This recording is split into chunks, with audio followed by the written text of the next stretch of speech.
This is the Lone Crater YouTube. We hope this video helps. You start right now by confirming your iPhone model and iOS version so you know which battery firmware applies. Back up the device to iCloud or Finder. Once done, make sure the backup completes. Charge to over 20% or plug in a light. This prevents shutdown during diagnostics. Gather tools, a pentalobe screwdriver and a spudger.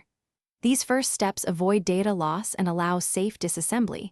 Do not proceed until backup and charge are verified. Once done with prep, check settings battery health and read the unverified message. Note any serial mismatch. Power the iPhone fully off. Remove the display gently, work slowly to avoid tearing flex cables, and disconnect the battery connector. Document connector positions with clear photos. This helps if connectors look similar. Install a genuine or correctly matched replacement battery, seat it fully, reconnect the battery and display. Then torque screws to original positions before reassembly, so the device recognizes the new component. After reassembly, boot the iPhone and check battery health. A correct install and calibration should show verified status. To calibrate, charge uninterrupted to 100%, then use the phone until it shuts down and recharge to 100% again. This helps the system measure capacity accurately.